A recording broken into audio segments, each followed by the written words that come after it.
Ahí está. Bueno, buenas tardes a todos y a todas. ¿Cómo están?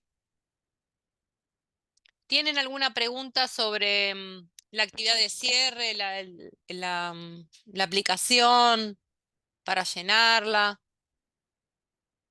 ¿Cómo ponerla en stand-by para luego seguir sin enviarla definitivamente? ¿Probaron eso? ¿Alguna pregunta que quieran hacer? Pueden aprovechar.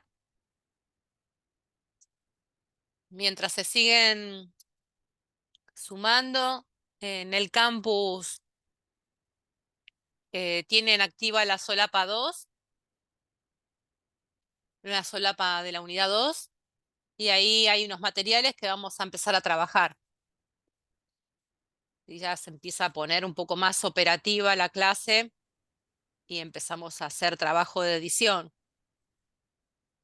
Una consulta, Sí, buenas tardes. buenas tardes. Respecto a la actividad de cierre de la unidad 1, Sí, dice un intento, digamos. sí, un eh, intento. un intento, claro. Ese intento se da una vez que se envía completa Cuando se envía completamente, sí. o sea, no vuelve porque a veces la página cae, digamos, y tenés que volver a ingresar para seguir, digamos. O sea, no te da como un intento si estás en la mitad, por ejemplo. Te El muestro. intento te da Ah, cuando... el intento es cuando completas todo. Un intento es Ah, el envío definitivo. listo, listo, listo, ¿De listo. acuerdo? Vos Entendí. podés ir completando, grabar, irte, después luego seguir. ¿Te muestro? Gracias, gracias, entendido. ¿Sí? Bien.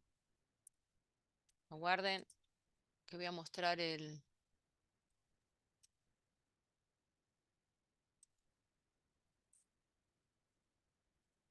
A ver, vamos a mostrar esto un poco. Yo voy a mostrar con la sesión de otro usuario.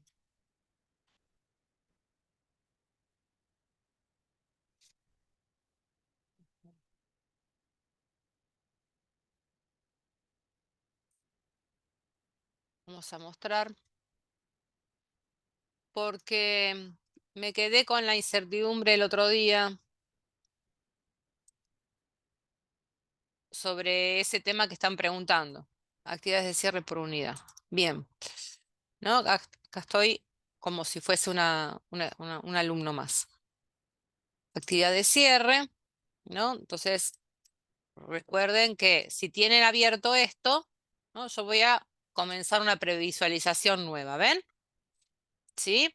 Entonces, recuerden que acá ustedes pueden también, ¿sí? Ir buscando la sección, pueden marcar la pregunta, ¿ven? ¿Sí? Yo voy a poner cualquier cosa, ¿no? Cualquier cosa pongo. ¿Está bien? Bueno, siguiente página. Voy colocando. Cualquier cosa estoy haciendo, ¿eh? Bien. Y sigo. ¿De acuerdo? Termino el intento. Si termino el intento, esto no quiere decir que a mí me llega. ¿De acuerdo? ¿Sí?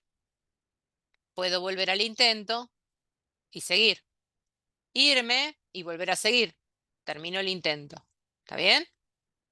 Terminar el intento definitivo es enviar todo y terminar. ¿De acuerdo? Entiendo. ¿Sí? Entonces ustedes ven y aparte le hace un reporte, respuesta incompleta, respuesta guardada, sin responder aún. ¿M? Marcar la pregunta para volver. ¿Sí? ¿Ven? Que estoy haciendo todo el tablerito. Ahora, bueno, hice mucho lío, me arrepentí, comenzar de nuevo una previsualización. Y empieza foja cero todo. Ah, yo te quería preguntar, Nora, si Y no pasa antes nada. de... Si yo ni me entero Ah, de ok, lo que hacen ok. ustedes. ¿De acuerdo? ¿Sí? Entonces, voy de nuevo. Hago cualquier cosa, lo consulto entre mis compañeros, lo hago en conjunto, como ustedes quieran. ¿Sí? Marco las preguntas, ¿ven? ¿Ven que se va marcando? ¿Acá? Listo. Entonces, termino el intento, esto quedó grabado como para ustedes, ¿de acuerdo?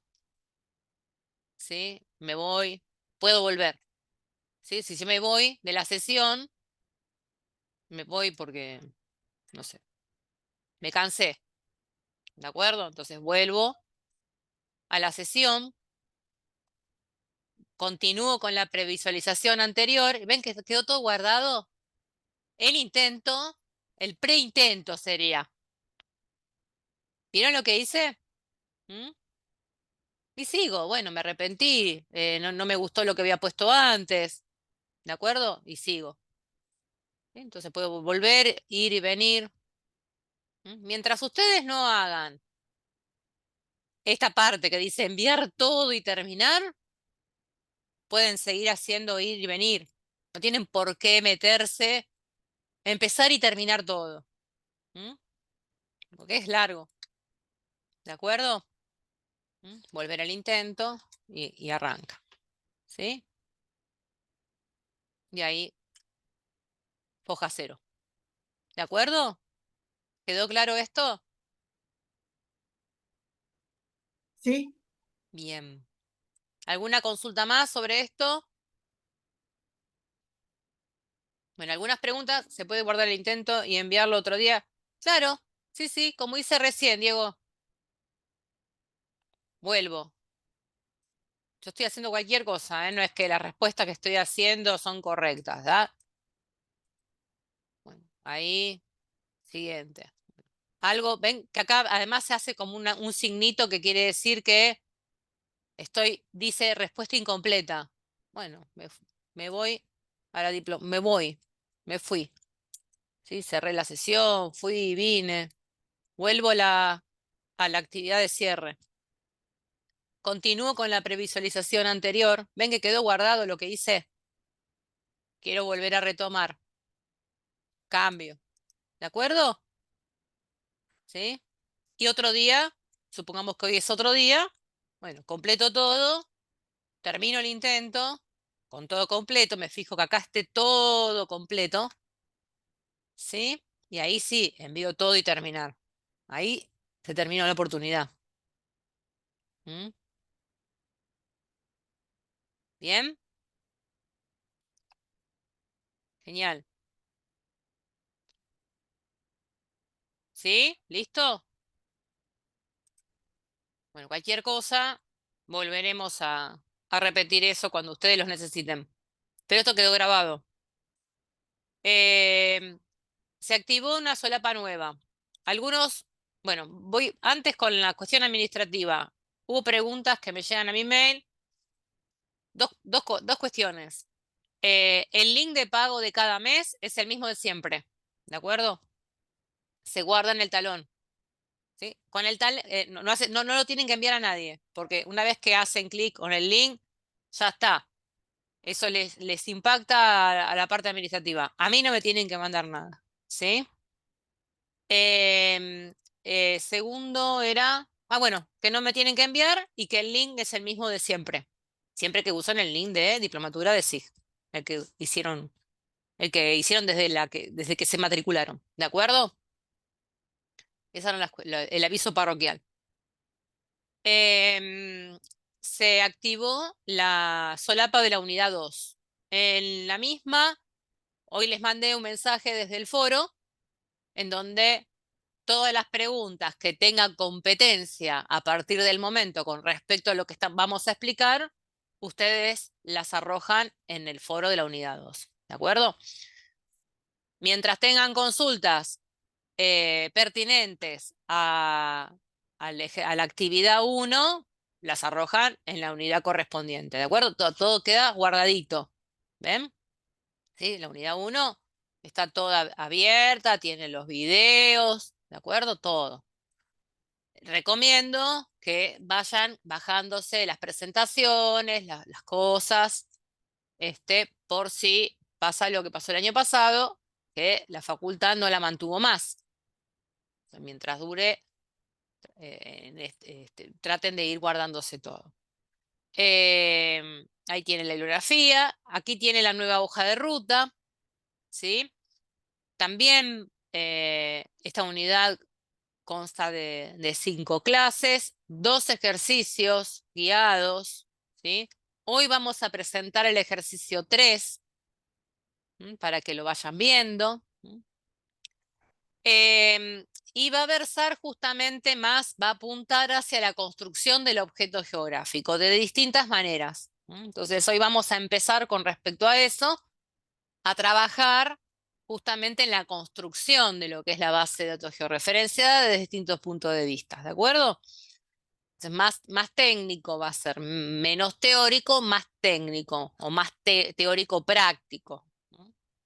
Después del intervalo presentamos el ejercicio guiado número 3. Para los que ya tienen, si pueden ir siguiéndolo, digamos, en simultáneo mientras les muestro, si lo desean, pueden bajarse los materiales de la clase 1 y el ejercicio guiado 3 ya está activo con sus materiales respectivos. Los resultados, obviamente, el ejercicio guiado 3 va a ser entregado cuando finalice la unidad 2 en la próxima actividad de cierre, o sea, dentro de 5 semanas, 6 semanas, ¿de acuerdo? Bien, entonces, ¿alguna pregunta hasta acá? ¿Pudieron encontrar las cosas? ¿Sí?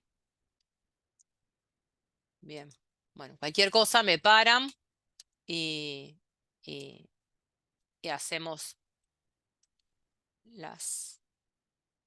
Yo lo que voy a hacer acá es bajar un poquito acá porque vamos a ir y venir. Me voy a preparar un poquito. Bueno, la presentación en sí vamos a ir ahora.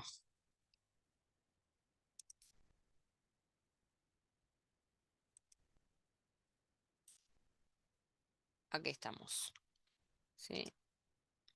Bien. Bueno. Como les había dicho, vamos a empezar a trabajar con la construcción del objeto geográfico, ¿sí? De distintas formas, ¿no? Entonces, ante todo, yo voy a ampliar un poquito más la pantalla. Vamos a justamente a trabajar en lo que es la base, la componente alfanumérica o la base de atributos, ¿sí? La componente tabular asociada al objeto y el objeto en sí. Entonces hay distintos, digamos, métodos para construir un objeto geográfico, ¿de acuerdo?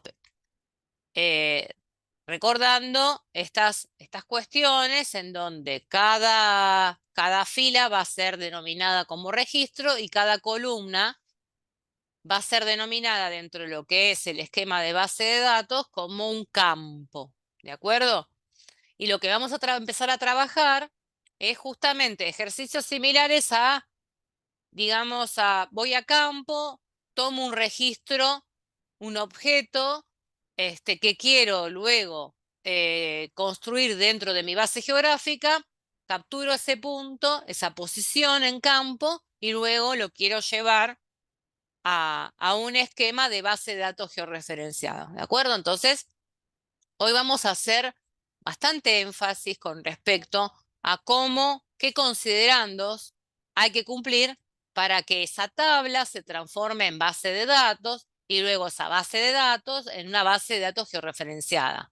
Y posiblemente a futuro la misma sea relacional para que pueda consumir datos de otras bases de datos, ¿no? Después, por eso está esta cuestión de, aguarden que hice lío con la pantallita. Ahí, esperen, ahí está, ¿sí? Por eso hago esta consideración de que tenemos que construir o preservar algún identificador único de cada elemento representado, pensando que cada registro es un único que se va a relacionar de forma única a un elemento geométrico. Esta es la base pionera de la construcción de un objeto geográfico. La más tradicional, si lo quieren llamar de esa manera o pensar de esa manera, ¿sí? Es lo más como primitivo, ¿de acuerdo? Que era justamente desde los principios del manejo de los sistemas de información geográfica, desde que se hicieron populares, el proceso comenzaba con, bueno, voy a campo, capturo las posiciones, esas posiciones las transmito a mi PC, ¿sí? De alguna manera, y luego lo que pretendo es que esos puntos, ¿sí? Ese registro que tomo en campo, se visualice, se construya su base geográfica. Bueno, hoy va a trabajar sobre eso, vamos a trabajar sobre eso, pero desde una manera, digamos, que a veces sucede, digamos, de la peor manera. A ver, ¿qué es lo peor que nos puede pasar? Y que esa tabla que heredemos de alguien, ¿sí? O no sepa cómo bajarla, la tenga, digamos, en una base Excel, en una tabla Excel, o que alguien hizo un registro y lo colocó. Entonces, bueno, ¿cómo hacer esa lectura? ¿Cómo hacer esa transferencia, ¿sí? De ese manejo, digamos, tabular a un manejo de base de datos, ¿no? Que después eso trabaje, dialogue con una base gráfica asociada. Entonces, algunos considerandos vamos a tener que tener en cuenta, son básicos, que van a justamente a volver a repetirse a retomarse en otras clases. Bueno, justamente cuando denomino esa abstracción del mundo real, entre comillas, ¿sí? Más allá de que esa abstracción está justamente trabajando todo el tiempo con el manejo de la escala y con los objetivos que justamente traccionan mi propósito de tomar ese dato, de hacer ese dato, tiene justamente, es una definición que responde a una ISO, ¿sí? Una norma ISO que está dentro de lo que es la familia 19100. Dentro de lo que es el mundo vectorial, ¿no? El modelo vectorial, donde justamente puedo hacer representaciones, abstracciones como punto, línea, polígono, en donde por detrás, para confeccionar ese punto dentro de lo que es el esquema del modelo vectorial, va a estar representado por un par de coordenadas X e Y. Esas coordenadas X e Y ya no van a ser coordenadas de papel, digamos, sino que van a responder a coordenadas cartográficas o geográficas, ¿sí? Volviendo a recuperar, si son cartográficas, que tiene que ver, que responden a una proyección, cartográficas o planas, o geográficas en donde no tiene asociado ninguna proyección, ¿de acuerdo? Entonces, esas coordenadas X e Y tienen justamente una referencia en el espacio, recuperando que esa referencia del espacio está, digamos, dentro de un esquema del mundo, ¿no? Digamos, del marco de referencia, internacional, de otros marcos de referencia, como el WGS84, que prácticamente, dependiendo de la escala que se trabaje, estamos trabajando con los mismos valores gravimétricos, el esquema del marco regional SIRGAS para estas latitudes y en lo particular, en lo local, dentro de lo que es el marco de referencia POSGAR 2007. ¿De acuerdo? Entonces, esas coordenadas van a tener ese ajuste. Sabiendo todo eso que vimos en la unidad 1, nosotros en este esquema teórico conceptual vamos a hacer todo un recorrido metodológico que va a justamente iniciar en la construcción del objeto, qué operaciones le vamos a hacer el mismo, ¿de acuerdo? Y luego, ¿cuál va a ser el alcance de ese objeto? Si se va a poder relacionar con otro, si lo voy a poder reformular, combinar, ¿sí? Deconstruir. Y eso quiere decir que vamos a trabajar con geoprocesos. Todas estas cuestiones más avanzadas, que justamente uno de los foros que hicimos en las primeras clases, que empezamos a comparar o sí, a comparar, a analizar la base geográfica que en una parte publica el IGN con respecto a otra que socializa el INDEC, tenía distintas cantidades de objetos, una está combinada, otra no, una obedece a un propósito, otra no. Bueno, eso quiere decir que tiene aplicado un geoproceso que vamos a ver un poquito más adelante. Obviamente que para construir objetos geográficos sostenidos en el modelo vectorial, también podemos hacer conversiones que emanen del modelo raster, ¿sí? De raster a vector y de vector a raster. Bueno, esas ejecuciones las vamos a ver en la unidad 4, ¿de acuerdo? Entonces, vean que todos los métodos que tenemos para poder producir un objeto geográfico. Y eso va a depender también de la fuente de datos que tenga, que haya gestionado o que alguien me dé. Entonces, primero, el punto de partida, que hoy va a ser un poco más amplio, porque va a trabajar sobre los aspectos también de base de datos. Después va a ir todo un poquito más rápido.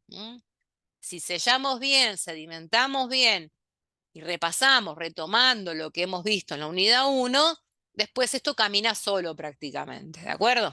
Esa es la idea, que ustedes empiecen a tener un manejo más fluido de las bases de datos georreferenciadas. Entonces, ¿cómo iniciamos el proceso? Bueno, esto lo denominamos la construcción del objeto geográfico. Bueno, algunos de los presentes que ya tienen cursos de sistemas de información geográfica previo, digamos, podrán decirme que conocen distintos métodos para producir un objeto geográfico, ¿no? El que vamos a ver hoy es bastante inicial, pero a veces puede ser tendencioso, puede ser complicado porque se desconoce la lectura de las coordenadas, etcétera.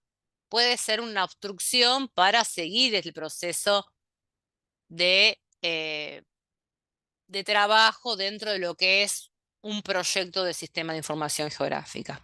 Entonces, el que vamos a hacer hoy es como un simulacro de puntos tomados en campo, a partir de la conexión con la constelación de satélites geoposicionales.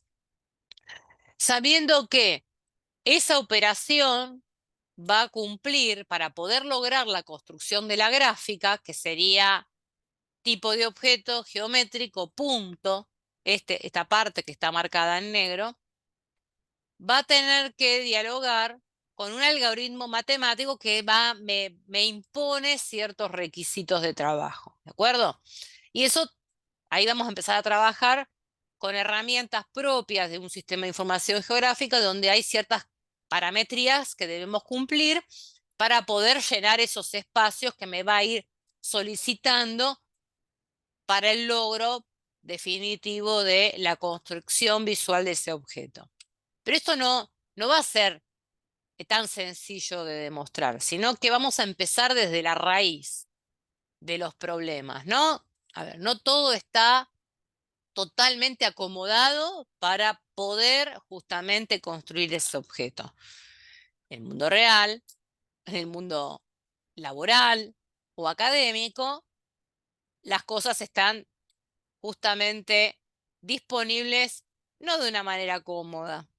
Entonces, la idea es empezar además de aprender cómo manejar estos sistemas y cómo entenderlos en este diálogo que ellos imponen justamente a través de algoritmos matemáticos, también está cruzado con todos los saberes que sostienen la construcción de bases de datos, ¿sí? Y las consultas y trabajar con motores de consultas estructuradas, sabiendo que todo lo que trabajemos dentro de un sistema de información geográfico está estructurado, por lo tanto tenemos que cumplir con pautas ya con un cierto sentido lógico, ¿de acuerdo? Y además esto que ya ustedes vieron, que es la componente geodésica. Entonces ya estamos asociando la parte espacial con la geodésica, para que justamente después el sistema sea capaz de decirme, bueno, esta esta superficie mide tanto, este segmento mide tanta longitud, porque justamente va a hacer todo el tiempo esa transformación. Entonces, uno de los procesos de trabajo que vamos a ver es simulando que capturo coordenadas y eso hace que ustedes bajen de los materiales y empiecen a ver que hay una tabla que se llama tabla gps.xls, ¿sí? Que está en Excel, la pueden abrir en OpenOffice o en Excel, lo que ustedes dispongan, en donde va a estar esa tabla justamente con coordenadas que en general, por defecto, un instrumento, un navegador, obtiene o visualiza la obtención de esas localizaciones en el espacio, ¿sí? En el terreno. Entonces, todo este trabajo o tablas que ustedes gestionen en la web, que vienen las coordenadas X e Y, bueno, yo tengo que saber cómo la ingreso a mi sistema de información geográfico para poder después producir una base de datos. ¿De acuerdo? No todo viene dado, arregladito, ¿sí? Va a venir de distintas formas de acuerdo a cómo lo gestionaron. Principalmente los repositorios de datos abiertos, ya la información viene de forma muy diversa. Ese proceso de ajuste que le vamos a hacer se va a denominar, que es uno de los primeros procesos metodológicos, que es el proceso de sistematización de la base de datos, de normalización de una base de datos. Entonces, mi inicio del trabajo va a ser este, ¿sí? Ustedes van a abrir una tabla, la tabla que tienen en los materiales, ¿sí? Y van a hacer una serie de ajustes para convertirla en una base de datos, en principio. ¿Sí? Una tabla, cualquier tabla que ustedes ingresen adentro en Excel, ¿sí? Nada se impone al ingreso de datos. ¿Ven? Nada, no aparece ningún cartel emergente que me pregunte qué tipo de datos estás colocando, qué le vas a hacer, vas a aplicar funciones. No, nada, nadie me dice nada. ¿Sí? Entonces, mientras esté en este esquema dentro de una hoja de cálculo de Excel que en el uso y costumbre se lo fuerce a que trabaje como un software de base de datos, no lo es. ¿Sí? Son planillas, es una planilla de cálculo, ¿de acuerdo? Un motor de base de datos, digamos, un software de base de datos es, dentro del paquete de Microsoft, es el Access. Que si ustedes empiezan a escribir algo y no es tan directo, va a emerger una ventana que les va a preguntar qué tipo de datos vas a colocar, cuál es su estructura, el ancho, el nombre. Se va a imponer una serie de requisitos que nosotros vamos a tener que trabajar dentro del SIG. Porque el SIG sí va a trabajar con bases de datos estructuradas, no con planillas en un libre albedrío de ingresos de datos, ¿sí? Entonces, ¿qué pasa si yo tengo esto? Que bajo de INDEC, tablas, ¿sí? Con título, por ejemplo, ¿no? O alguien que se acostumbra en el mundo también académico, que bueno, se pone un título, la fuente, ¿sí? Le pongo los colorcitos, todo eso en base de datos, nada, es todo firulete, ¿sí? O sea, este no es el esquema soportado dentro de una base de datos. Ya vamos a dejar de ver este tipo de dibujo de las columnas, por ejemplo. Bueno, a partir del momento y con QGIS van a ver y van a terminar de cerrar cómo opera, quién es el separador de las columnas o de los campos, ¿sí? Si es el punto, si es el punto y coma, los espacios. Bueno, esas son las cosas que hoy vamos a abrir, ¿sí? Más allá de que si no digo nada de todo eso, georreferenciar va a ser una pavada. Pero, ¿cómo ingreso una tabla dentro de mi sistema cuando viene en un formato de base de datos? ¿Sí? En una tabla, en formato de tabla, en formato TXT, CSV, DBF, ¿sí? En un formato que no es de base de datos georreferenciada, en un formato de tabla, tabular. ¿de acuerdo? Entonces también tengo que saber manipular eso, saber cómo ingresarlo. Se va a comportar de otra manera. Bien, entonces, cuando tenemos esto, tenemos la diapositiva que me dice, bueno, esas columnas las vas a tener que declarar como campos. ¿Quién va a operar como nombre de campo? ¿El nombre del campo va a ser A, B, C, D? ¿O vos querés que el nombre de campo sea número, punto longitud, latitud, fuente? ¿Sí? También vamos a tener que preguntarnos, ¿qué hago con el título? ¿Qué hago con la fuente? Todos estos espacios, porque el área de los datos es el área que está encerrada en negrita. Entonces esas cosas yo las tengo que eliminar. Tengo que empezar a conformar mi base de datos, a hacer esas declaratorias, ver que cuando hago esas declaratorias, ¿sí?, los nombres de los campos no deben tener tildes, no deben tener espacios entre palabras, no deben ser cadenas largas, ¿sí?, cadenas de caracteres largas. Por ejemplo, punto, espacio, longitud es una cadena larga. ¿Sí? Esperen que me acerco más, pues me quise acercar y me alejé. ¿Ven? Esto en base de datos no es admisible.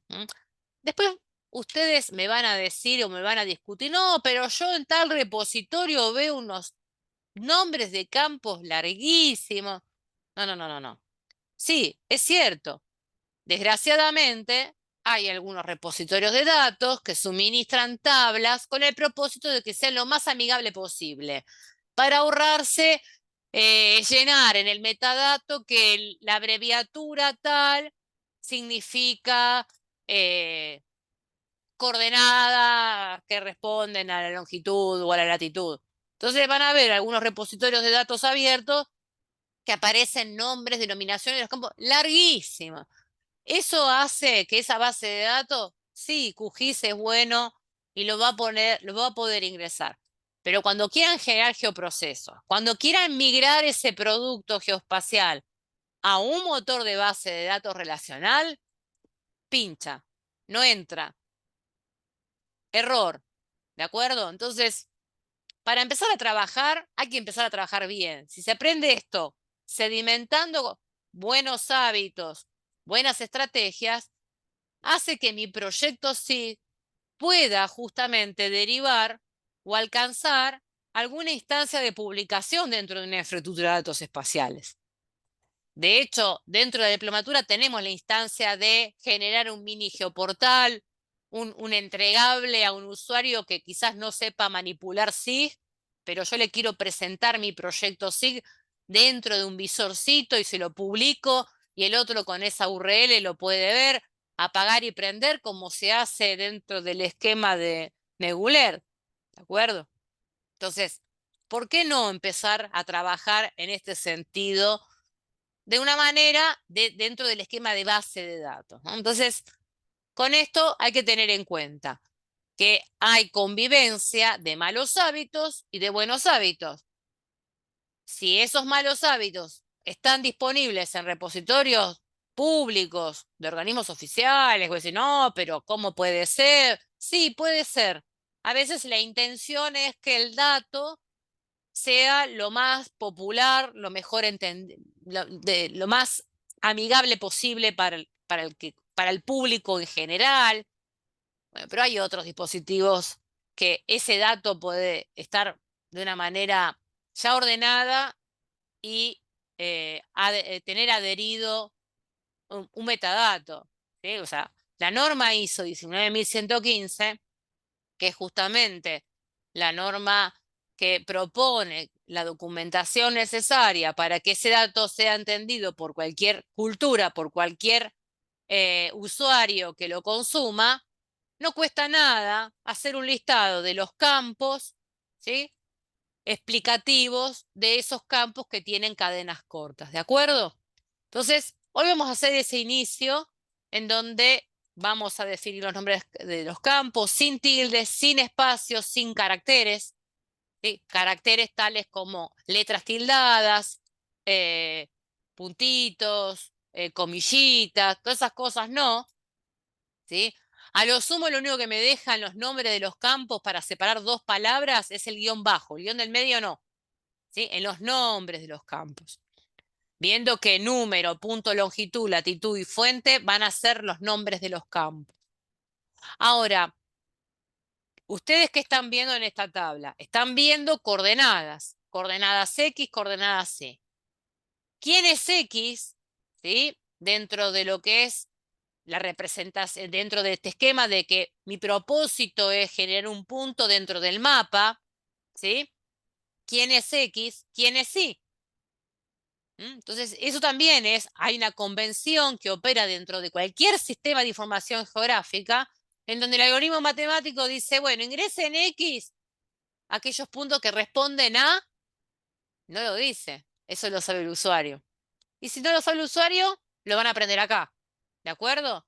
Entonces, para todo SIG en el algoritmo que me permite construir un objeto geográfico, una base de datos georreferenciada, construir la base gráfica asociada a esta tabla, que se llama, dentro de la jerga del mundo de los SIG, proceso de geocodificación automática, por ejemplo, geocoding, en aquellos SIG de los viejos tiempos de los 90, ¿sí? ArcInfo, ArcView, ArcGIS, actuales. Geocoding, geocodificación, que es nada más y nada menos la georreferenciación. Es una de los métodos para georreferenciar. ¿Qué es georreferenciar? Bueno, uno de los puntos de partida es hacer que el sistema haga lectura de la posición, ¿sí? Y inmediatamente se construya su base gráfica asociada a ese registro. Entonces, esto es lo que vamos a hacer hoy. Pero antes tenemos que arreglarla, de modo tal que ingrese al sistema sin inconvenientes, ¿de acuerdo? Sin pérdida de datos. Y que además, algunos puntos, fíjense cómo están las coordenadas. Son coordenadas bastante dispares, algunos con signos negativos. Bueno, ¿por qué? Porque este algoritmo que me permite construir la base gráfica asociada a esta lectura, ¿sí? Me impone que esos campos tienen que estar, ¿sí? Con estructura numérica. Por lo tanto, si la estructura de los campos, cuando hablo de estructura, es que tengo que decidir si ese campo me va a permitir un dato número, solo número, o cualquier tipo de texto, cualquier tipo de carácter. Y si es cualquier tipo de carácter y el algoritmo no funciona, el algoritmo impone condiciones y dice que las coordenadas tienen que estar en un campo con estructura numérica. Por lo tanto, lo que domina es la estructura y después me va a permitir escribir números. Y como solo me permite escribir números, si esa lectura que ingrese en el campo X, siempre X responde al ingreso de la coordenada, que es el desplazamiento este-oeste, la longitud. Y el campo latitud, que sería el desplazamiento norte-sur, sería el Y. ¿Sí? ¿De acuerdo? Siempre. Ahora, las coordenadas pueden estar en geográficas, como ustedes están viendo, o pueden estar en coordenadas planas porque responden a una proyección. Siempre y cuando ustedes tengan noción de colocar, cuando el sistema le dice ingrese en X, ¿quién es X? Y aquellas coordenadas que responden al movimiento este-oeste, la longitud. Ingrese en y el campo que contiene, eso lo tienen que saber ustedes, programar, porque si no lo pueden colocar al revés y esos puntos ir a otro hemisferio. Ahora, ¿por qué aparecen los menos? Y porque justamente en el esquema de representar al mapa mundial, ¿sí? Se divide en 4 cuadrantes a partir de intersectar. Nuestro 0,0 está en el meridiano de Greenwich y el paralelo de Ecuador, ¿sí? Y eso produce, esa intersección, 4 cuadrantes, ¿de acuerdo? En donde la Argentina, por ejemplo, siempre va a tener coordenadas negativas. como la estructura de los campos se impone como numérica, yo no puedo poner el número, ¿sí?, seguido de una letra. A ver, por ejemplo, miren, yo voy a abrir Google Earth. Google Earth es una herramienta que, digamos, fue hecha justamente para un uso popular, que no justamente tiene por qué, digamos, el usuario saber decir. Entonces ustedes cuando ven las coordenadas, dice lat, bueno, menos 39, ¿sí?, con un simbolito de los grados, ¿está? Y eso va a depender de cómo está, yo quiero, por ejemplo, vamos a admitir acá, ver en las herramientas, en las opciones, ustedes pueden decir, bueno, que aparezca en grados, minutos y segundos, ¿no? Entonces, grados, minutos y segundos. Bueno, ven que yo quiero, no sé si llegan a ver, pero es tan chiquitito, ¿ven? A ver si ven acá, que dice 38 grados, 52 minutos, 24 S, 59 grados, 14 minutos, 50 segundos O. ¿Ven? Bueno, esto es inadmisible dentro de una base de datos. ¿De acuerdo? El esquema para ingresar en una base de datos para que justamente el sistema logre la representación gráfica es colocar las coordenadas en geográficas, perdón, en decimales de grado. Bueno, hacer esa transformación, ¿sí? Ese pasaje. Entonces, en ese sentido, las letras no se pueden poner, pero, digamos, ¿qué hace Google? Y para que el usuario se ubique, que identifique cuál es la coordenada que pertenece, que indica el desplazamiento norte-sur y cuál es la otra que muestra el desplazamiento este-oeste. ¿De acuerdo? Entonces, distintas formas de visualizar las coordenadas y distintas formas también ustedes de decirle, bueno, deja de mostrarme así porque me confunde y directamente pongo grados decimales, ¿sí? Y ahí al menos tengo, si yo quiero copiar de Google Earth una localización, ¿sí? Por ejemplo, que también se estila, ¿ven? Hago un clic y quiero pasar esta localización, ¿está bien? Bueno, ¿cómo lo ingreso a la base de datos? Obviamente que este simbolito, digamos, el carácter que simboliza los grados, no lo puedo poner dentro de la base, sino que pongo solamente el número seguido de el signo menos, ¿sí?, que me está indicando la pertenencia al hemisferio suroeste. ¿Sí? Bueno, toda esa complejidad tiene sus cuestiones para tener en cuenta, ¿no? Entonces, analizar el tipo de dato. ¿Qué voy a colocar? Si es número, si es solo número, si es cadena de caracteres. Que eso tiene que ver con la declaración de la estructura. Definir los nombres de los campos, analizar la completitud de los datos. Bueno, ¿qué quiere decir eso?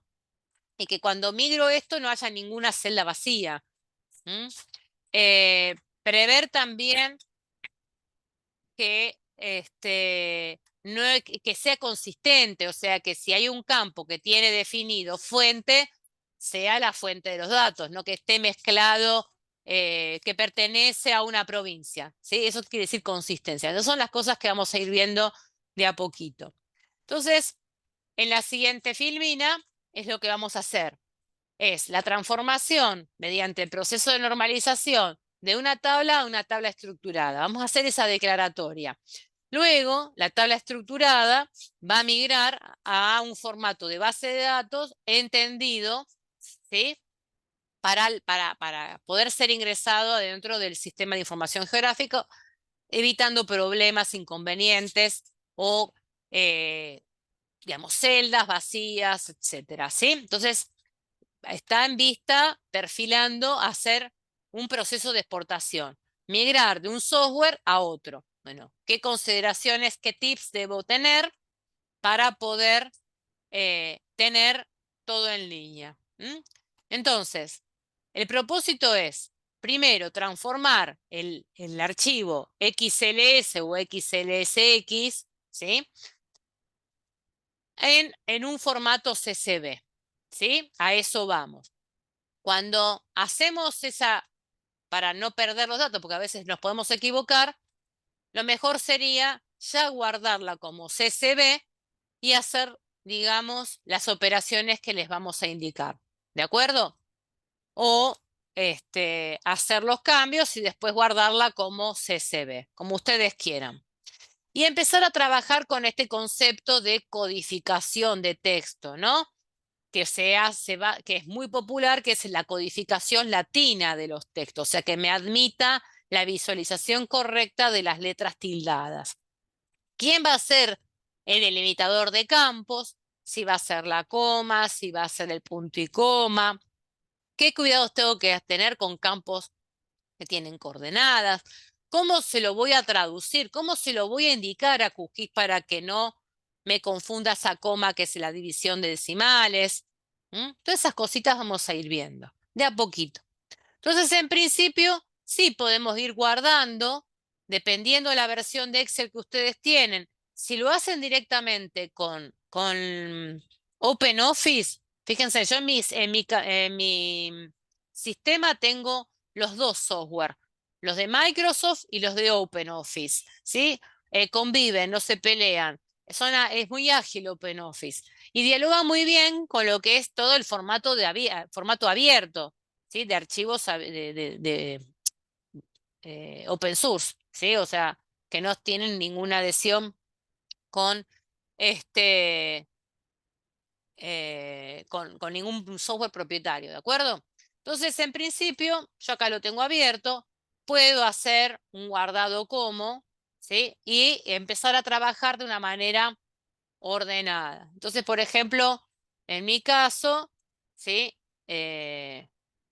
Voy a trabajar con una carpetita temporal, ¿sí? Y la voy a guardar con un nombre tal. Esperen que yo ahora así me guío con la otra computadora para no hacerles lío de ir y venir. Entonces le vamos a poner un nombre, vamos a transformar esa tabla, ¿sí? Como CSV. Si están en Microsoft Office, se llama CSV delimitado por comas. ¿Ven? Este archivo es súper liviano, súper ágil, que es uno de los que propone la directiva de dato abierto mundial, que la información se socialice en este formato, CSV delimitados por coma. ¿De acuerdo? Entonces lo guardo en una carpeta de trabajo, ¿sí? Y ahora sí me puedo, si no tengo ningún formulario, ningún gestor de metadatos, y si quiero reservar el título, que es súper largo, suponiendo la fuente, ¿sí? Puedo ir copiando y llevándolo a un Word, donde ustedes quieran. Elimino justamente el título. Elimino las fuentes, ¿sí? Borro todo. Y ahora empiezo con atacar, justamente, yo lo que quiero hacer es, bueno, ahora, por ejemplo, todo lo que se llame número, que tiene la tilde, vamos a poner ID, un nombre más corto, ¿sí? Preservando que cada punto va a ser una coordenada de datos distinta, ¿sí? A punto longitud, bueno, le vamos a poner una cadena más corta, longitud. A latitud le vamos a poner algo más corto. 8 caracteres es lo máximo que tolera cómodamente una base relacional, ¿sí? Si ponen más, QGIS lo va a admitir, pero después no los hace, ¿sí? Flexibles para avanzar lo que es en un esquema de base de datos relacional. Sí, bueno, esto sería más o menos acomodar. Ahora, sí tengo que hacer una declaratoria importante. Dijimos que el algoritmo matemático que me permite crear la base gráfica asociada tiene que tener estructura numérica. Bueno, ¿dónde está eso? Bueno, en datos, ¿sí? Por ejemplo, perdón, ¿sí? O hacen botón derecho del mouse y aparece formato de celda, en donde por default, todas las columnas están con una estructura general. Que diga estructura general y tenga número no quiere decir que cuando esto se exporte a QGIS, lo preserve como número. Lo va a transformar en texto y eso no me sirve. Por lo tanto, tengo que decir que sea un campo numérico y voy a preservar una serie de decimales detrás, ¿sí? De números detrás de la coma. ¿Ven? En donde la coma sí es que responde a la coma decimal, no al separador de miles. ¿Sí? Acá hay que sacarse un poco el vicio y eso nos trae un problema futuro. Mucha gente necesita, cuando hay cifras grandes, de colocar el separador de miles. Y a veces cuando se migra ese separador de miles, de acuerdo a cómo está configurado Windows, lo convierte en coma decimal y ahí me rompió todo. Entonces, tratar de no poner separadores de miles en aquellos casos que, más cuando son bases de datos que tienen adentro coordenadas, ¿sí? Bien, los otros dos campos, por más que diga número, puede ser un campo en texto, no me importa, porque es un identificador del ID. Pero sí lo que me importa es que la estructura esté definida en estos dos campos, que son los esenciales para producir el punto. Una vez que tengo esto, sigo guardando. ¿Hasta acá quedó claro? ¿Sí? De todas maneras, esto está guiado. Tiene escrito, las filas se denominan registros y deben ser únicos. Las columnas se denominan campos y deben escribirse en no más de 8 caracteres, sin tildes ni espacio. Cada campo posee una estructura diferente y es en función de los datos. Las coordenadas geográficas deben escribirse en decimales de grados porque el algoritmo de georreferenciación exige los campos con estructura numérica. La tabla debe tener todos los datos completos y aquellas celdas que no poseen datos deben ser diferenciados como sin datos. Hoy no vamos a trabajar este caso, pero sí algo hicimos y discutimos cuando hicimos el ejercicio guiado 2 con datos estadísticos. ¿Qué pasa si hay alguna celda vacía? ¿Es dato o es que no hay dato? Los campos son los atributos de la componente espacial, o sea, lo que estamos construyendo es la base de atributos asociado al objeto geográfico. La tabla debe cumplir con un sistema de codificación. Ahí está, el sistema de codificación latino más utilizado es UTF-8, también está latín en distintas versiones, ¿sí? Para la lectura de datos latinos. Entonces ahí no voy a tener problemas con las tildes, por ejemplo, ¿sí? Bien, esto ya lo hicimos, grabamos, hicimos acá el paso a paso, está todo escrito, la declaratoria de la estructura de esos campos que van a soportar las coordenadas. Y acá estaba propuesto poner a propósito para que vean que el guión del medio soporta y que sea más amigable, lo voy a hacer. Entonces voy a poner x-long, ¿sí? Por ejemplo, para que se vayan acostumbrando que el i también responde a los movimientos norte-sur, latitud, el x a la longitud. ¿Sí? Ahí grabo de nuevo para que quede igual que la práctica. ¿Ven? Ahí di, sí, a la teórica práctica. ¿De acuerdo? Bueno, ¿qué tengo que hacer para cualquier momento que yo quiera emigrar esto y no vaya a ninguna instancia residual a QGIS? De todas maneras, las últimas versiones de QGIS que estamos utilizando de la 3.22 en adelante, ya tenemos una manera de decirle a QGIS, mira, todas aquellas columnas vacías que porque te olvidaste de no marcarlas, o de marcar las demás, las podés eliminar. Bueno, pero no está de más, ¿sí? Ir justamente, ¿ven? Marcar el área comprendida por los datos. Porque cuando haga la exportación, yo lo que voy a hacer es la exportación, cerrar esta tabla, cerrar Excel para migrar.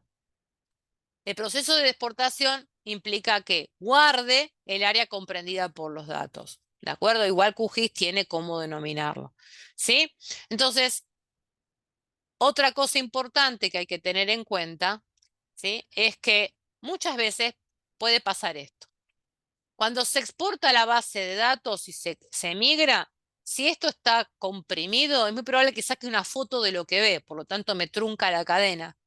¿Sí? Entonces, si la base es muy grande, 200 registros, 20 campos, es medio inmanejable. Entonces, hay un truco que ustedes hacen un clic, ¿sí? En esta celda que está delante de la A y arriba del 1, donde todo se enciende, y si hacen un clic, ¿ven? ¿Ven acá que se muestra un pie con dos flechas contrarias? Bueno, en donde ustedes quieran, hacen doble clic ahí y hay un autoajuste. ¿De acuerdo? Entonces, sí, esto igual en otras clases lo vamos a volver a ensayar. Acá en este caso es fácil, ¿sí? De pintar toda el área y si no hago control shift con el cursor hacia abajo, control shift hacia la derecha. Y ahí automáticamente, usando el teclado, ¿sí? Suponiendo que esto es una base de 300 registros y ya no voy a andar haciendo un recorrido buscando el 300, ¿no? Sería una forma automática.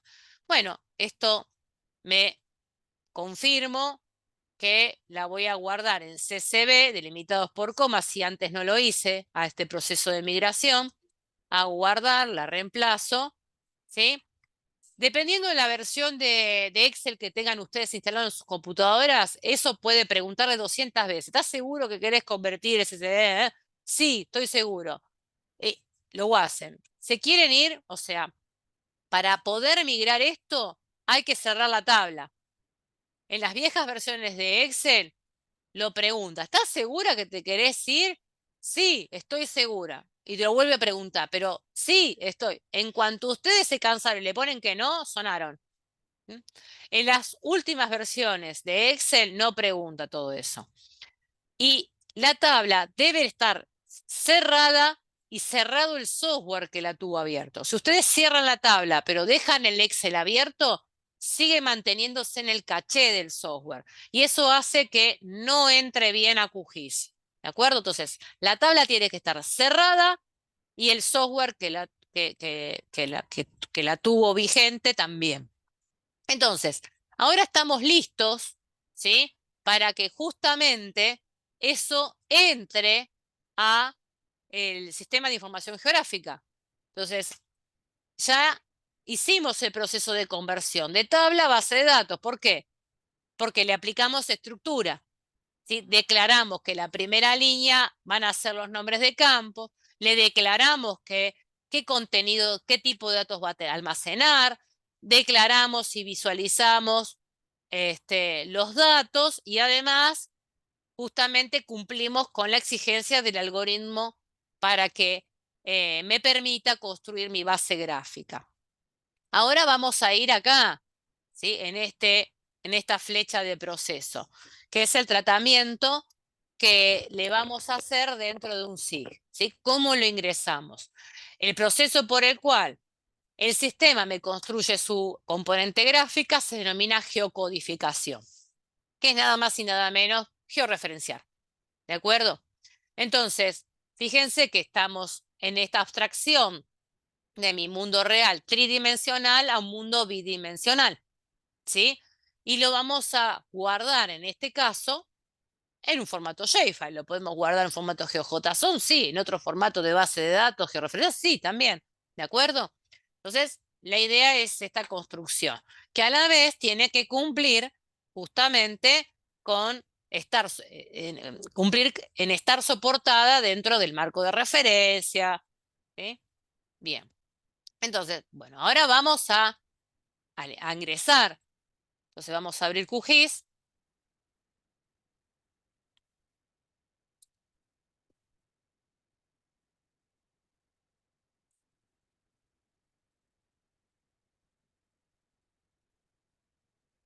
Bien, ¿cómo hacemos para ingresar esa tabla que ya está armonizada, sistematizada, lista para construir? Bueno, como no es una base de datos georreferenciada todavía, ven acá este botoncito que tiene la comilla, capa, texto delimitado. ¿Ven? Hacemos clic. ¿Bien? Y ahí justamente en esta comillita que se denomina texto delimitado, van a ver un tablero bastante complejo. ¿Sí? Este es una herramienta que combina, que permite generar y procesar el dato de distintas formas. ¿De acuerdo? Bien. Entonces, a veces confunde, para el que no sabe, es un poco compleja de entender la primera vez. Si nunca entraron, vamos a empezar juntos a traducir esto, ¿sí? Pues yo ya la tengo armadita, pero es muy probable que ustedes no. Entonces, nombre de archivo. Vamos a ingresar la tabla que ya tenemos justamente acomodada, ¿sí? La que recién realizamos. ¿Sí? Ahí está, tabla GPS CCB. ¿Ven? Ahí le empecé a ingresar. Verificamos porque yo ya la guardé como UTF-8, que esto esté, porque fíjense todas las codificaciones de texto infernal, todas las que hay, ¿sí? En idioma sajón, latino, entre otros.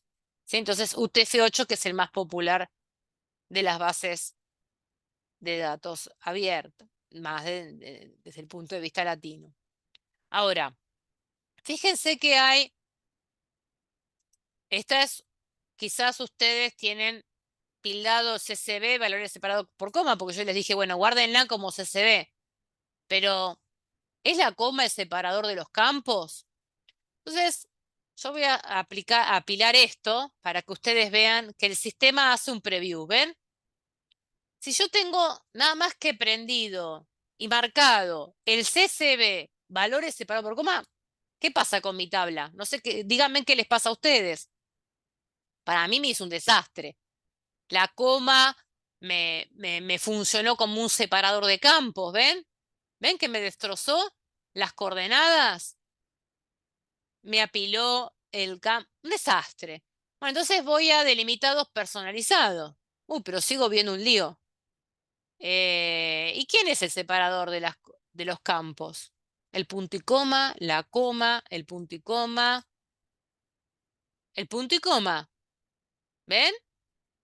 Ahí ya estoy viendo de una manera, ya se acerca a lo que teníamos antes de emigrar. Entonces, en mi caso, punto y coma, que ya veo los datos.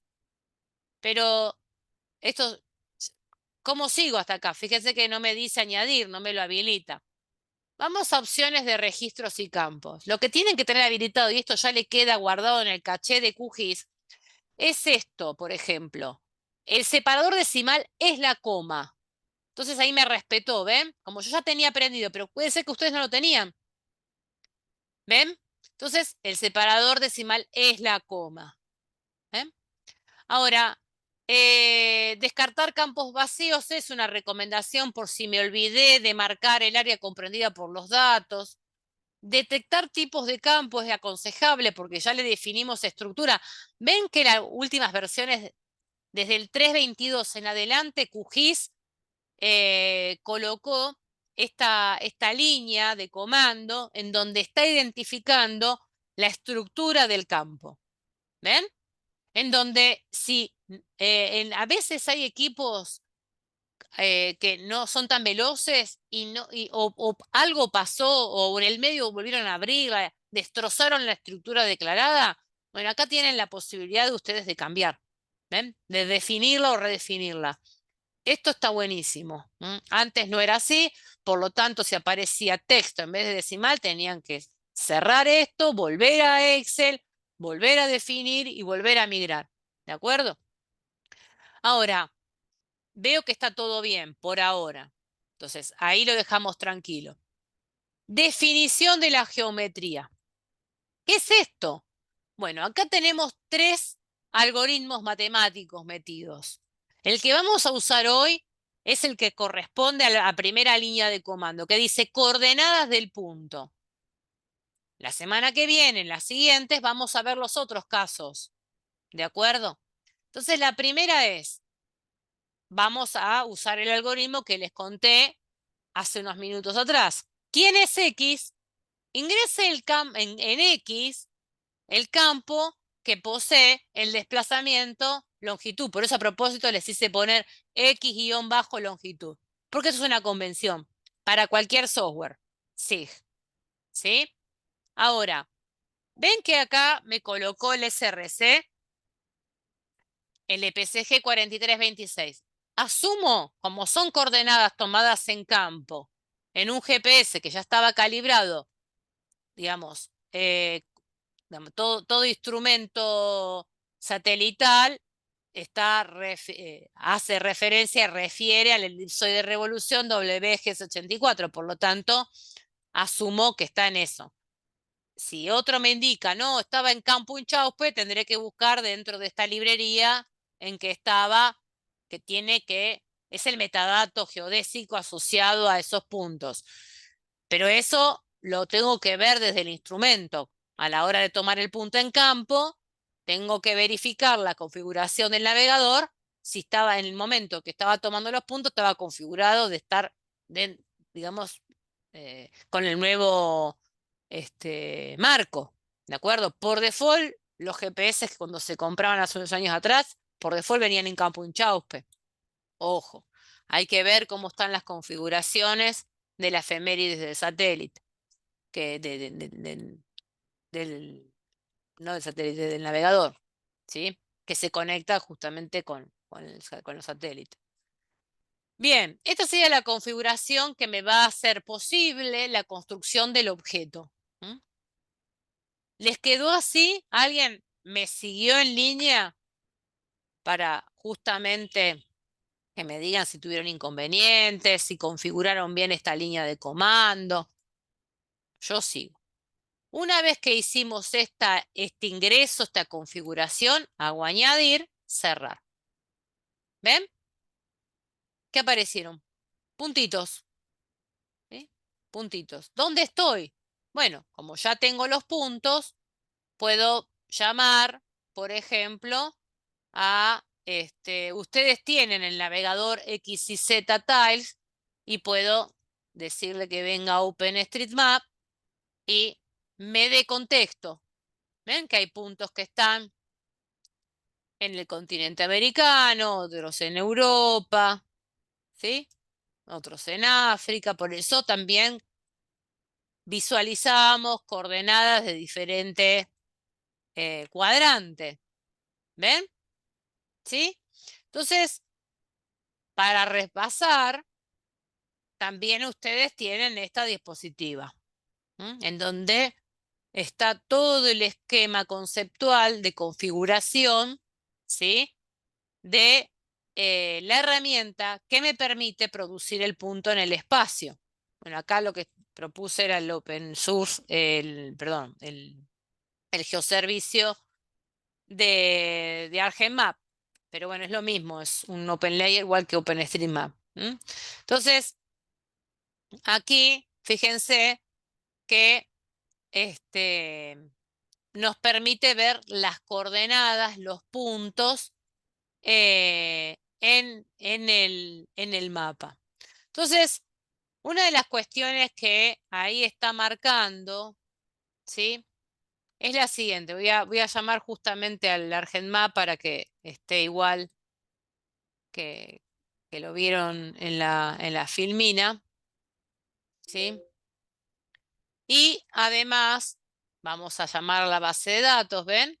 Aquí está la tabla asociada al objeto, por lo tanto ya es una base georreferenciada, pero todavía está como en una fase de temporalización, ¿no? Quiere decir que todavía no está guardada en una base de datos georreferenciada.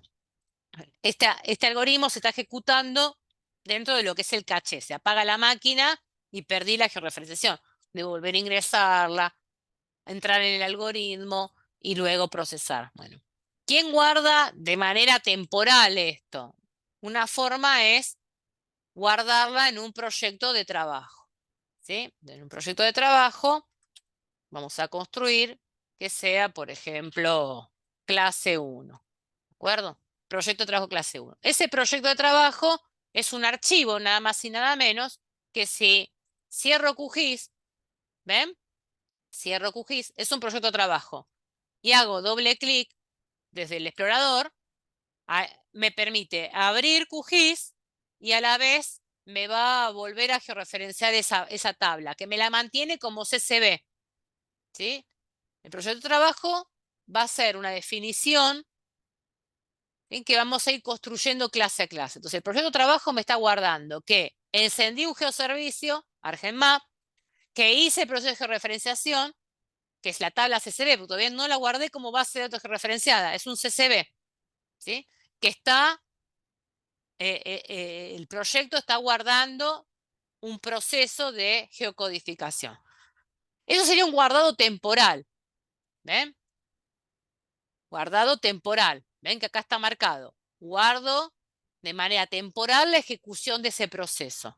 Pero eso, si yo borro el proyecto de trabajo, el archivito QGZ, y volví a la instancia 0, de volver a ingresarlo, geocodificar. Entonces, lo mejor, si ya estoy decidido a que eso se guarde para siempre en una estructura de base de datos referenciada, es guardarla como archivo nativo. ¿Sí? Guardarla como una base de datos referenciada, como GeoJSON, como Shapefile, etc. Hago botón derecho del mouse, ¿sí? Y ahí hago exportar, guardar objetos como, y acá me abre la ventana de diálogo. Por defecto tengo archivo Shapefile. El archivo Shapefile lo vamos a guardar como con el nombre. Primero lo voy a ubicar, ¿sí?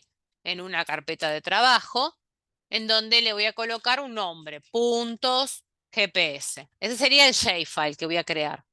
Entonces ahí me va a guardar para siempre esto. Ahora les muestro. ¿Sí? Entonces lo voy a guardar dentro de esta carpeta, ¿sí? En el EPCG 4326, con esta estructura. Hago aceptar y ahí inmediatamente lo ingresó. ¿Sí? Entonces yo voy a cerrar no voy a guardar los cambios. Miren en mi disco dónde está la capa. Ven que la capa ahora está guardada, ¿sí? Me hizo todos estos archivos. El SHP, el SHX, el PRJ, QGIS agrega el QMD, que es el metadato, ¿sí? Agrega el CP, si yo lo abro en un bloc de notas, el CPG, ¿ven? Dice que está en UTF-8. Esto lo adhiere QGIS. El QMD, si lo abro en un bloc de notas, ¿sí? Es el metadato asociado, ¿ven?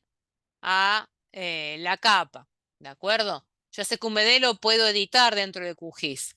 Bueno, voy a abrir un nuevo QGIS, una nueva sesión de QGIS. Voy a ingresar el shapefile completo, ¿ven? Que tiene el SHX, el SHP, el ADBF, es toda la base, ¿sí?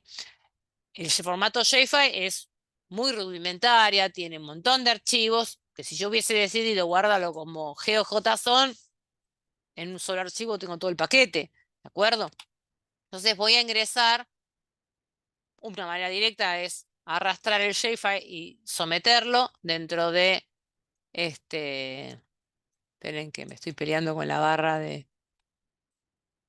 entre el zoom y la barra de, ahí está. ¿Está bien? Bueno, lo mismo, acá ya tengo un shapefile.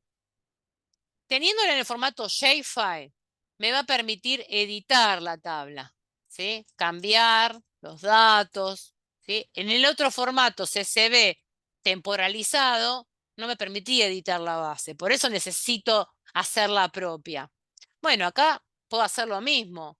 Quiero asociarle el ArgenMap, ¿está bien? Y ahí tengo los puntos, ¿de acuerdo?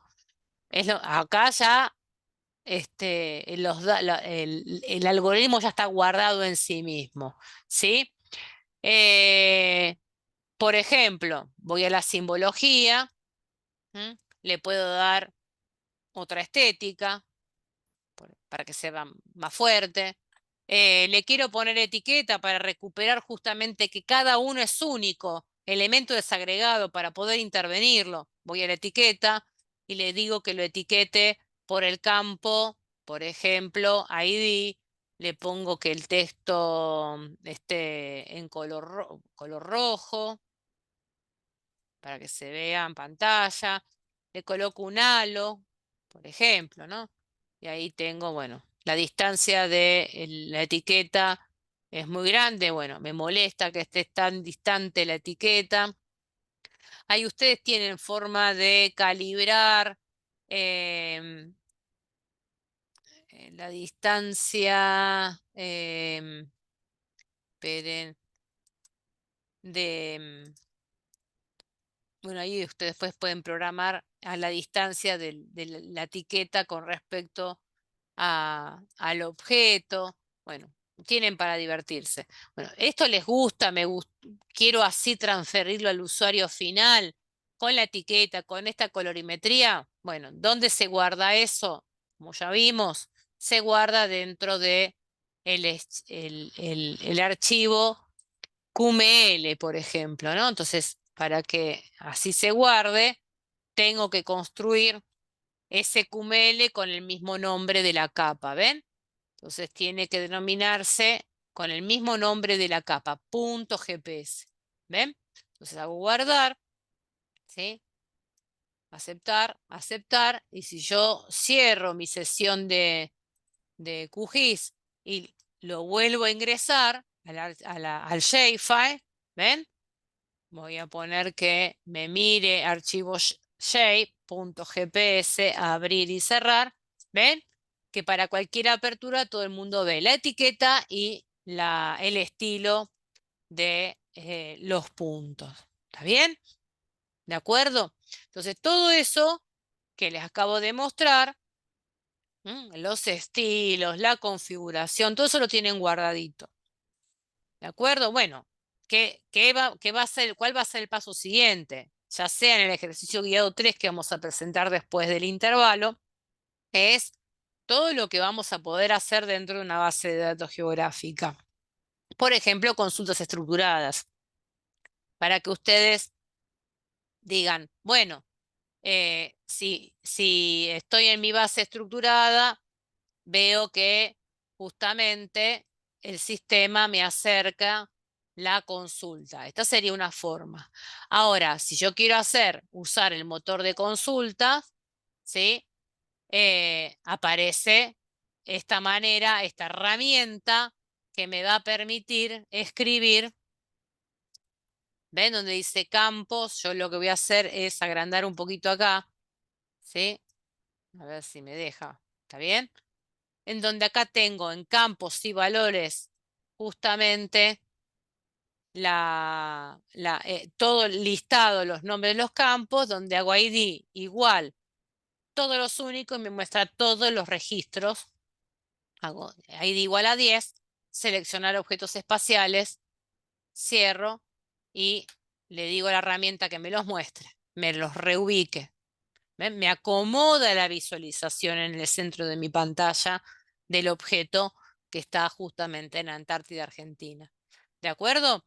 ¿Sí? Entonces acá es como el preview de lo que vamos a empezar a ver ahora en el ejercicio guiado 3, de decir, bueno, quiero seleccionar todos aquellos que son fuente vara de la base de asentamientos humanos en la República Argentina, que son justamente los puntos que están dentro de el sector antártico argentino. Bueno, ¿cuáles son ellos? Entonces, puedo ir a la tabla, ¿sí? Hacer una consulta estructurada donde diga, acá voy a escribir la consulta, campos y valores, fuente, ¿ven? Fuente, igual, perdón, vamos a poner fuente, igual, y si quiero ver cuáles son los datos que están en ese campo, me hace un agrupamiento, ¿sí? Hay un grupo que es de fuente vara y un grupo que es fuente GU. Hago vara, doble clic para que se escriba, ¿ven? Hago seleccionar objetos e inmediatamente, si busco esta lupita, me está marcando que hay 3 registros seleccionados de 10. ¿Ven? Y ahí me los acomodo en pantalla. Tengo 3 justamente registros, objetos geográficos, ¿sí? Que pertenecen a la fuente de vara. ¿De acuerdo? Estas son selecciones simples en donde en el ejercicio guiado vamos a ir a las más complejas. ¿De acuerdo? Entonces, hasta acá, si no hay preguntas, terminaría la primera parte de la clase de hoy, ¿sí? Que ya empieza a ahondar, que empezó a ahondar en la construcción del objeto, en el trabajo de la base de datos, en la construcción de una base relacional a futuro, pensando que esto puede ser embebido en una base de datos Postgres, por ejemplo, ¿sí? Una base de datos relacional orientada a objetos, ¿no? ¿Alguna pregunta que quieran hacer? Hoy están callados, están todos ahí presentes, pero o queda donde están detonados, pero bueno, cualquier cosa me preguntan. Estamos atentos, Están atentos, estamos están atentos. atentos. Espero no haber sido compleja, pero bueno, es el inicio de la construcción del objeto, ¿no? Esto sería el proceso de trabajo más básico, más arcaico. Que las herramientas, los primeros software SIG que estaban en el mercado en los 90, en 2000, hacían esto, ¿sí? Después, si querías algo más complejo y ya era más difícil, tenías que ir a un verdadero sistema de información geográfica que no estaba, digamos, al alcance de cualquiera de nosotros. Estaba, digamos, proporcionado por una empresa que podía haber pagado $3.500, $10.000 por una licencia, ¿sí? Que sí, esos software de antaño, los verdaderos sistemas de información geográfica, permitían hacer cosas que hoy en día vamos a poder hacer con QGIS, ¿sí? Que se acerca a ser un SIG. No es un SIG un SIG completo. Todavía hay algunas cosas que no soporta de igual manera a cómo lo hace, por ejemplo, algún software de propietario, ¿no? Un software de licencia que ya tiene 40, 50 años de historia, como es los software del paquete del fabricante ERRI, de ArcGIS. Pero QGIS se acerca en muchos casos para lo que es el modelo vectorial y ha sido como concebido más para manipular bases de datos relacionales. Entonces tiene muchos conectores con bases de datos relacionales, motores de bases de datos, justamente foráneas y no nativas dentro del sistema de su PC.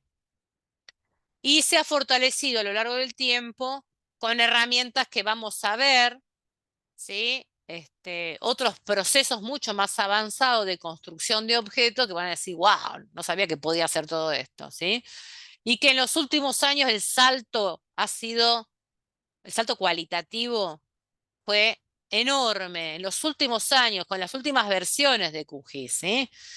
Que van a ver que vamos a poder hacer un montón de cosas sin tener la necesidad de comprarlas, de adquirirlas, de mandarlas a hacer, sino que ustedes van a poder hacerlas con sus propias manos, ¿sí?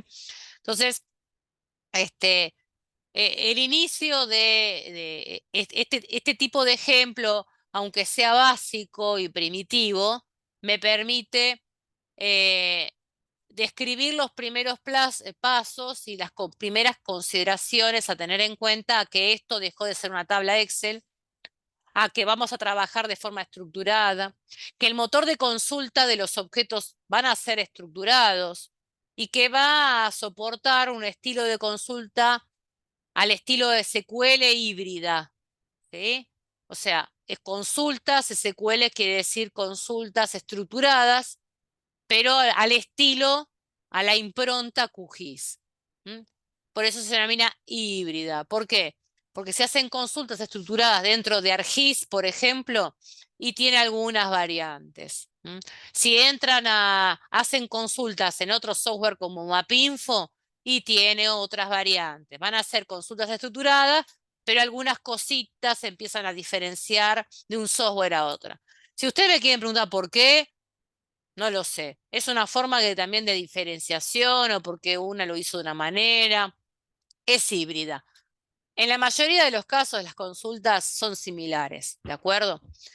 Pero bueno, de QGIS vamos hoy a mostrar algunos tips, iniciar esa demostración a partir del ejercicio 3, guiado, ¿sí?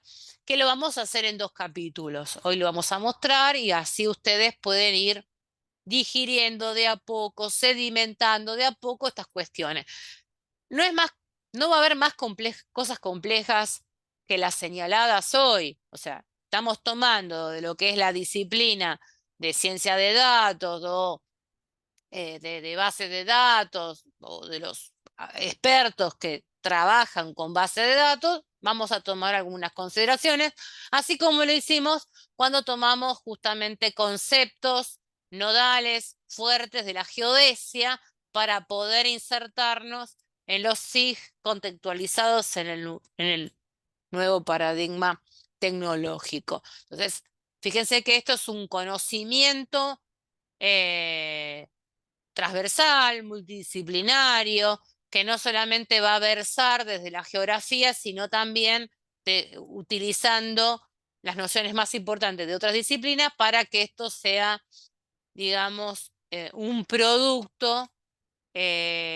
relacional que nos permita hacer análisis espacial, combinar objetos, relacionarlos con otros, hacerlos preguntas, ¿sí? Para justamente modelar, hacer modelos prospectivos, bueno, trabajar, dialogar con estas herramientas, pero que bueno, no tenemos otras que saber algo de todas estas cuestiones, estas nociones, para que nos auxilie en el trabajo cotidiano de lo que es hacer análisis espacial o llevar a cabo un proyecto de investigación soportados con tecnologías, ¿de acuerdo? Bueno, pregunta la diferencia con el filtro de campos, ¿no? Pero acá no, a ver, filtro de campos no lo vas a ver de la misma manera que lo ves en Excel. Acá lo puedes ver como si fuese un agrupamiento, ¿sí? En los motores de consulta, no vamos a hablar de filtro porque no es de la misma manera. No sé a qué querés hacer referencia cuando decís filtro de objetos. Si estás hablando de una base de datos relacional o como un database, digamos, no vamos a entrar a complicar la mano, sino que vamos a trabajar en el ejercicio guiado en hacer consultas por cadenas de caracteres, amigarnos con el motor de consultas, seleccionar agrupamientos, pero eso va a estar muy condicionado al contenido de la base de datos. Si la base de datos es robusta, si tenés una suma interesante de registros y de campos, vas a poder jugar con consultas cruzadas, etc. Hay un filtro de objetos. Ah, estás hablando del... Sí, sí, pero es menor, digamos, no es importante para lo que vamos a hacer hoy. Me estás haciendo esto, esta consulta, esto. Sí, a esto te referís. Es difícil no escucharte y leerte.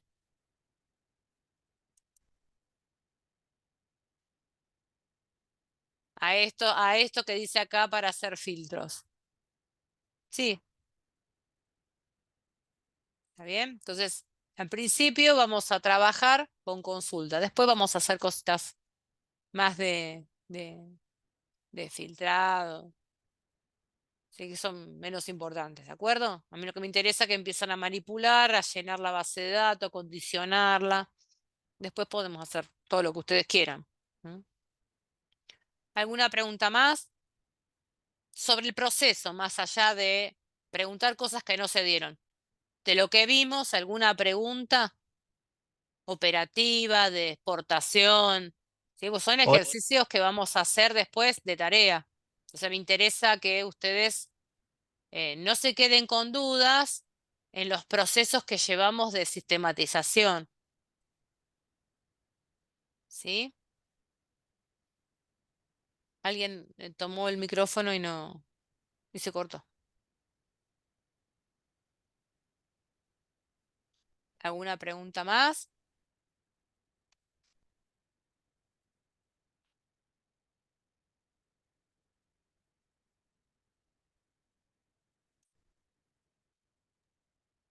Yo tengo una pregunta. Sí, dale.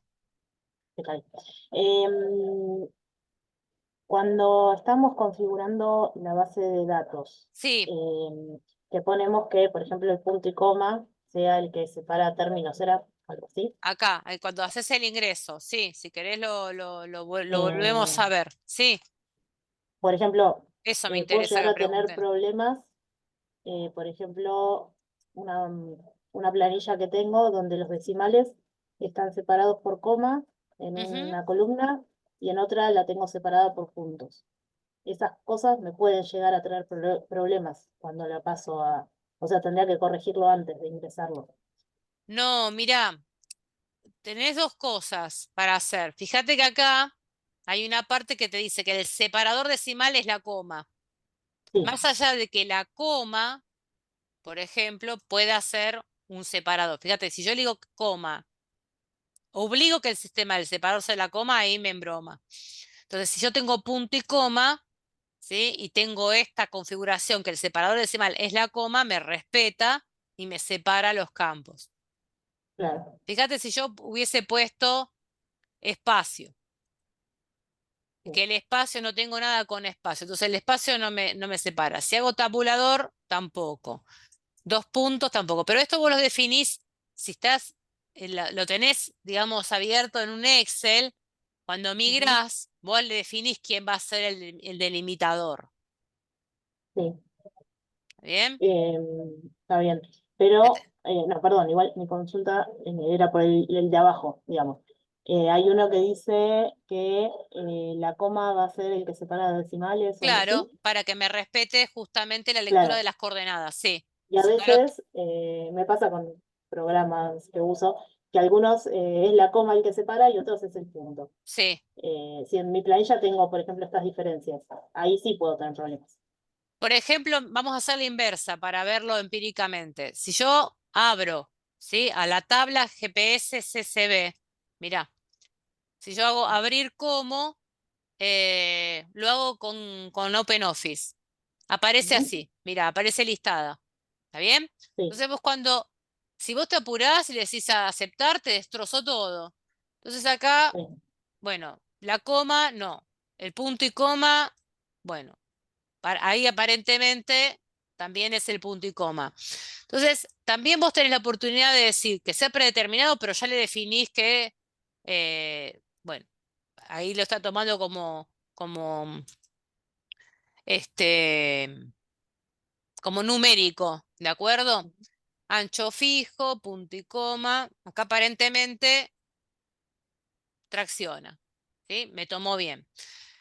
Eso también depende cómo tenés configurado también Windows. A veces Windows tiene el punto, o sea, está por arriba de lo que como vos tenés configurado el ingreso. ¿Sí? Entonces a veces el sí, punto de Windows es la se coma transforma en decimal, coma. Sí, claro. Pero esto vos cuando abrís la tabla lo controlás. Fíjate que acá me lo preguntó. ¿Sí? claro, Otra forma de, otro ejemplo vamos a hacer, pero no abriéndolo desde, espérate que me corra la barra de cierro, lo abro con Excel, que a veces Excel es medio malicioso en ese sentido también, sí, sí, a veces ¿sí? no te Lo- deja. Acá me lo abrió bien, pero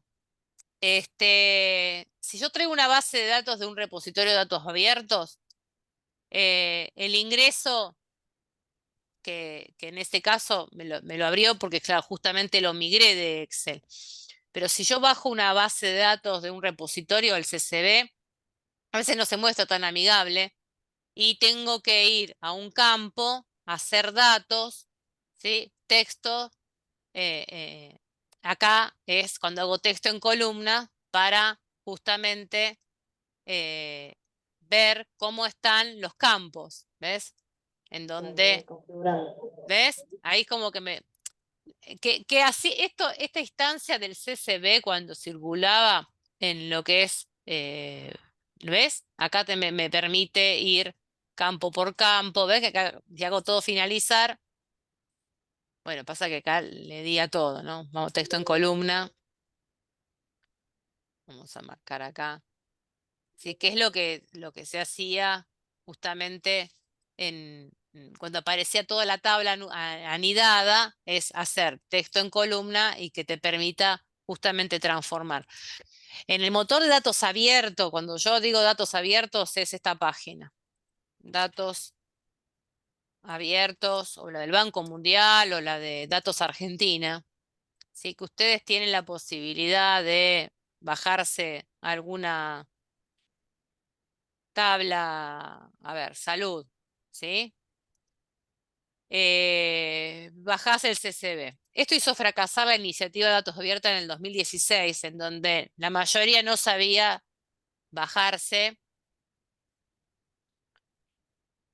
No sé si la está bajando, no veo nada. ¿La está bajando? Esperen, a ver, si la descargan, vamos a obligarla a que... Ahí está. Ah, está lenta. Hago la descarga.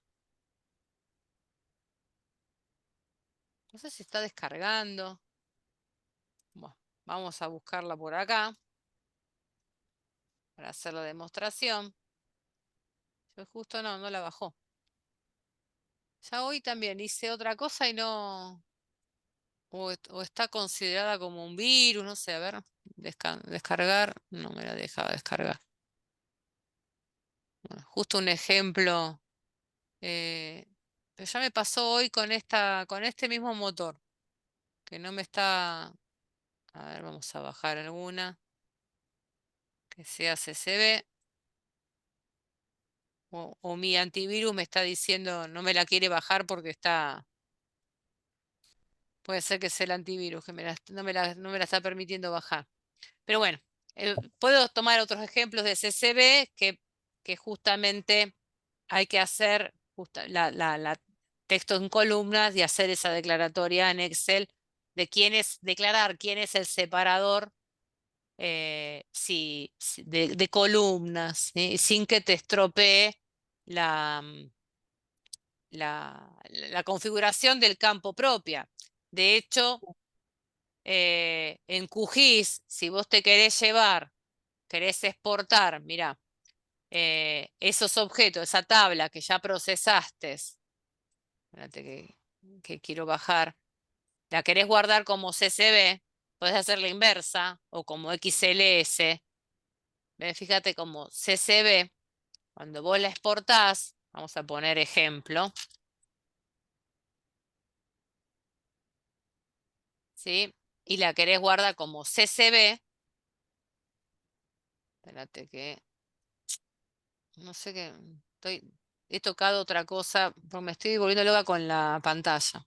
Ahí está. Vamos a hacer así, ahí, aceptar. Y ahora lo que les quería mostrar era, ahí va, el ejemplo. ¿Ves? Ahí está, ¿no ves? Ah, la estoy usando encima. Pero, claro, porque la traje. Voy a cerrar QGIS. Así hacemos la exportación. Lo que mostré es justamente la migración de una base de datos georreferenciada, la convertí al revés, en un archivo plano. Entonces, si hago doble clic en CSV, ahí está. Este es el ejemplo que yo quería mostrar. ¿Ves?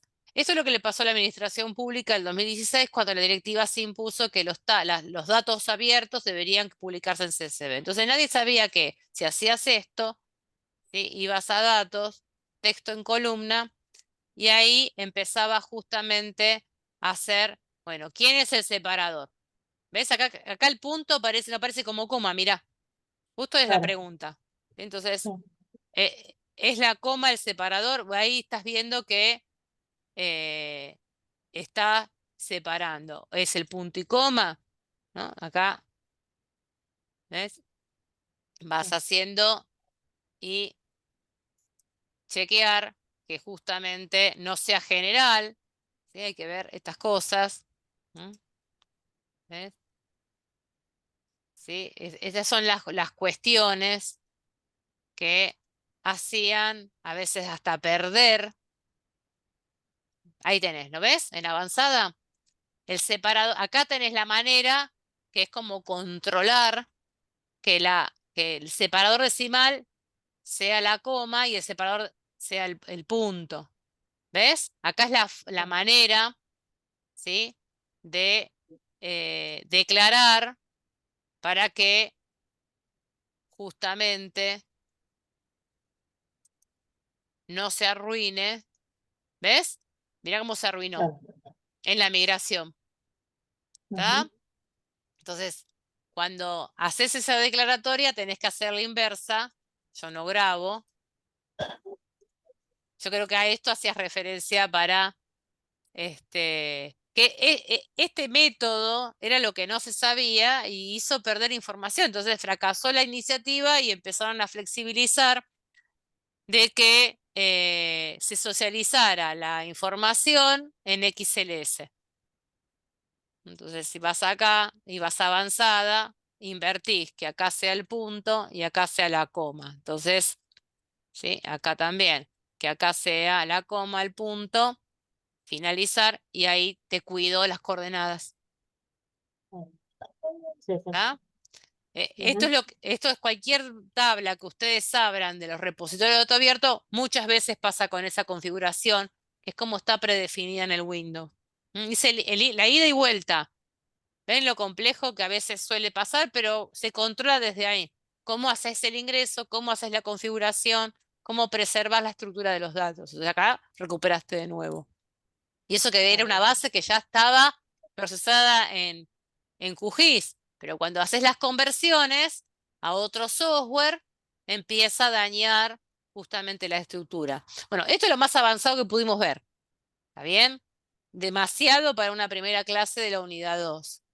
Pero la idea es que ya empiecen a trabajar sobre esto porque vamos a hacer otras instancias que es justamente usar otro panel de QGIS que es, bueno, ¿qué pasa cuando el CSV contiene objetos?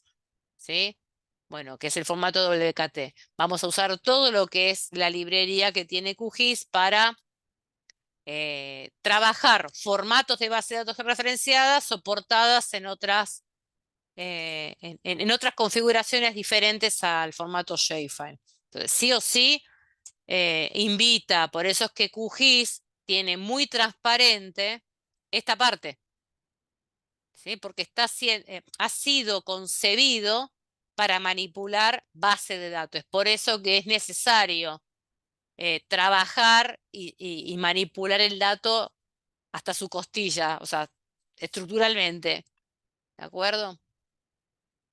¿Alguna pregunta más?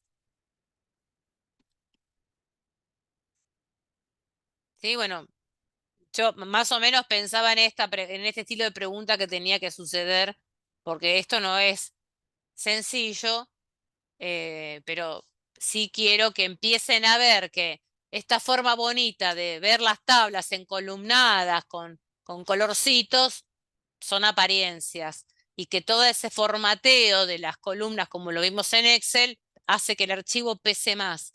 En cambio, el CSV o el TXT, ¿sí? El TXT es el formato de tabla más primitivo que hay, no exhibe los datos encolumnados, pero no se ve quién oficia de columna. Bueno, es el espacio, el tabulador, el punto y coma. ¿Me explico? Bueno, todo lo que ustedes vean con mucho firulete hace que el archivo sea más pesado. En cambio, en la nueva lógica relacional de los datos de transmisión, digamos, a través de servidores, hace que se socialice la información en formatos de este estilo, en el CSV. ¿De acuerdo? Bueno, vamos a un intervalo. Así ya generamos un primer video y si ustedes tienen acceso al campus, se bajan las consignas del ejercicio 3 o los archivos para empezar a trabajar justamente al menos presentar el ejercicio guiado, hacer preguntas todavía gran parte de ustedes ya hicieron y terminaron la actividad de la unidad 1. Estoy esperando que sean un poquito más los que participen, pero por eso quería dar la oportunidad para que no se pongan ansiosos aquellos que todavía no lo hicieron, que hagan preguntas en el día de hoy. Así que después del intervalo, que volvemos a retomar a las 19, a las 20, 25, estén a mano, tengan a mano el ejercicio guiado 3 y alguno de los layers para trabajar. Al menos anticiparnos a trabajar y que ustedes, si lo quieren ir haciéndolo en la semana, lo pueden hacer y empezar a trabajar en el foro, etcétera. ¿De acuerdo? Bueno, entonces vamos a poner que retomamos a las 20:05. Y generamos un primer video. ¿De acuerdo?